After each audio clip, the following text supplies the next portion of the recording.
E aí, pessoal, tudo bem? Hoje nós vamos estudar preposições em inglês, né? Preposições são aquelas palavrinhas que muitas vezes são palavrinhas pequenas, mas que estão presentes em todos os textos em inglês. As preposições, elas têm sentido geral. Então você pega uma preposição que tem um sentido geral, por exemplo, on. On quer dizer sobre, isso no geral. Mas on tem uma porção de outros sentidos específicos, dependendo do verbo, dependendo da frase que ela esteja sendo utilizada. Então nós temos que aprender também alguns destes sentidos específicos. E a partir desses sentidos específicos nós conseguimos abstrair uma quantidade maior de sentidos. Tudo isso para que vocês consigam entender melhor os textos, tá ok? É importante nós olharmos sempre o texto. Essa preposição no texto quer dizer o quê? Porque separada ela está lá no dicionário, bonitinho, quer dizer um monte de coisa. Você abre um dicionário com uma preposição simples, como por exemplo on.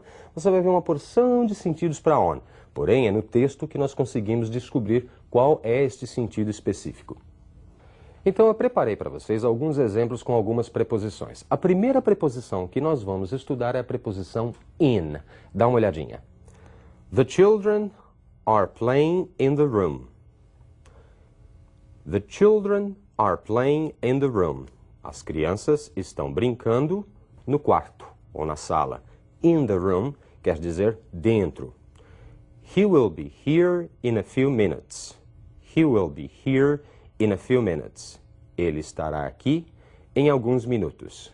Ele estará aqui em alguns minutos. I met her in May. I met her in May. It was in 1999. It was in 1999. Eu a conheci em maio. Foi em 1999. Em maio, em 1999. Mandy lives in Montreal, a city in Canada. Mandy mora em Montreal, uma cidade no Canadá. In Montreal, em Montreal. In Canada, no Canadá.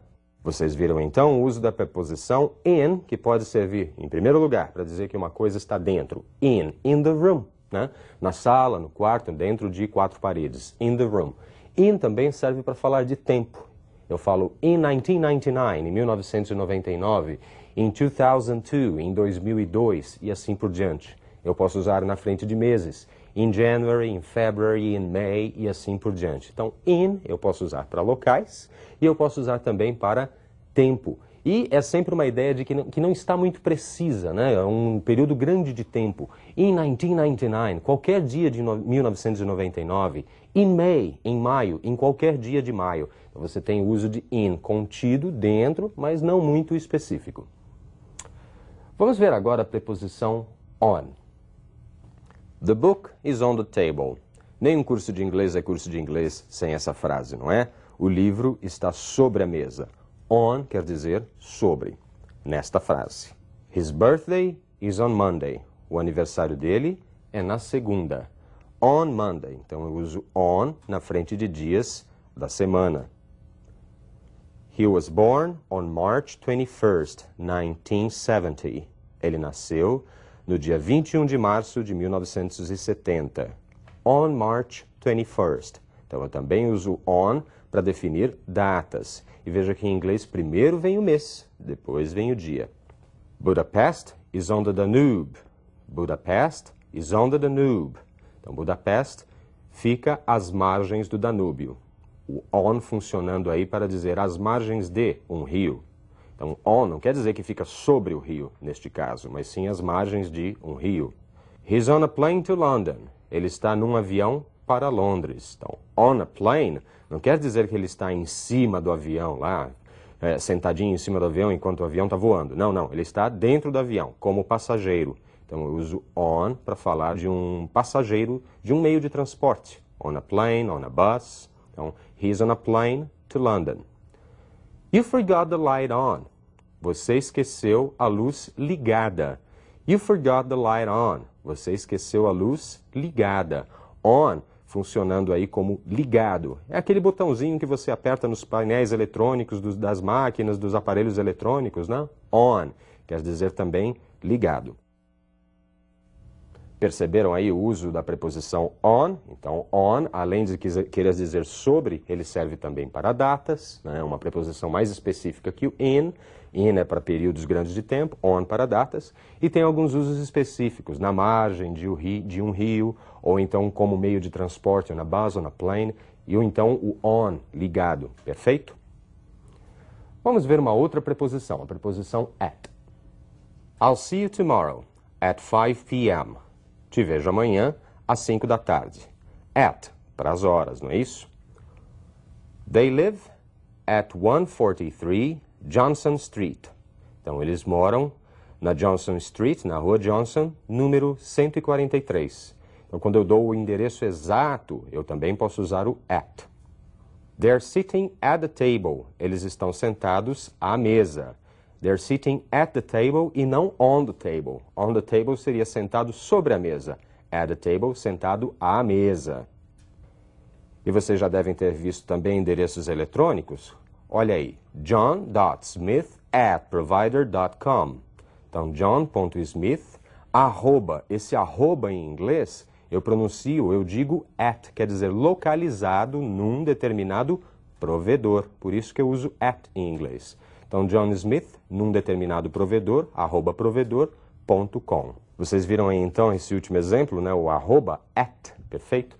Que também é usada a preposição at em inglês, mas a preposição é arroba em português. Esse at se traduz como arroba em português. Em inglês, esse at quer dizer que é localizado num determinado endereço eletrônico. At. Então, at é uma preposição mais precisa. Então, nós temos o in, que é totalmente impreciso, né? In, em qualquer ponto dentro de um lugar. On é um pouco mais preciso, uso para datas, por exemplo. E o at, que é o mais preciso de todos. Então, lembre-se dessa escala. In, on, at. Tá, ok? É menos preciso, mais ou menos preciso e mais preciso. Perfeito. Vamos ver mais uma preposição. É o by. The telephone was invented by Graham Bell. O telefone foi inventado por Graham Bell. We travel to Argentina by bus. Nós viajamos para a Argentina de ônibus. They will be back by August. Eles voltarão em agosto. O by, então, funciona como uma preposição para indicar a autoria. By Graham Bell, por Graham Bell. By bus, de ônibus. Ou então, uma ideia de tempo menos precisa, tá ok? By August, by December, lá por agosto, lá por dezembro. Então, eu uso também esse by para tempo, quando é bem impreciso, por volta de, perfeito? Vamos ver mais algumas? Olhem lá. A preposição from. He comes from Brazil. Ele vem do Brasil, indicando origem, procedência. We have classes from 7 a.m. on. Nós temos aulas a partir das 7 horas em diante. Então, vocês veem aí o on funcionando como em diante e o from, dando ponto de partida. Read the book from page 11 to page 33. Leia o livro da página 11 até a página 33. O from, então, dá a ideia de procedência, de origem. From Brazil, do Brasil. From 7 a.m., a partir das 7 horas. Perfeito? Vamos ver mais uma preposição. For. I haven't seen my friends for a long time. Não vejo meus amigos há muito tempo. Então, esse for dando a ideia de uma duração de tempo. For a long time. Há muito tempo. Could you do it for me, please? Você poderia fazer isso por mim, por favor? Por mim, para mim. We went to the supermarket for some milk. Nós fomos ao supermercado para algum leite, ou seja, por algum leite, para comprar uma determinada quantidade de leite, com um determinado propósito. Aí eu uso for. Então, o for tem essa ideia de um determinado tempo, for a long time, né, por um determinado tempo, for a few days, por alguns dias. Ou então o for tem a ideia de favorecimento, for me, por mim, né, for you, por você, quer dizer, fazer alguma coisa por alguém, para alguém. Ou então com um determinado propósito, com um determinado fim específico. I went to the supermarket for some milk. Eu fui até o supermercado para comprar leite, com essa finalidade. Perfeito? Vamos ver a preposição of. At the end of a rainbow, there's a pot of gold. No fim de um arco-íris, há um pote de ouro. Trecho aí de uma música, né?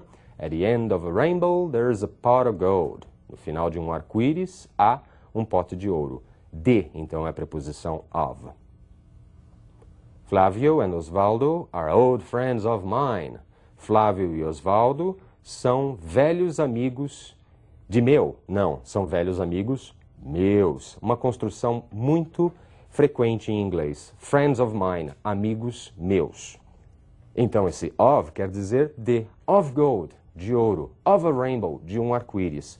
Ou então, o of tem essa construção muito particular. Of mine, meu, of yours, seu.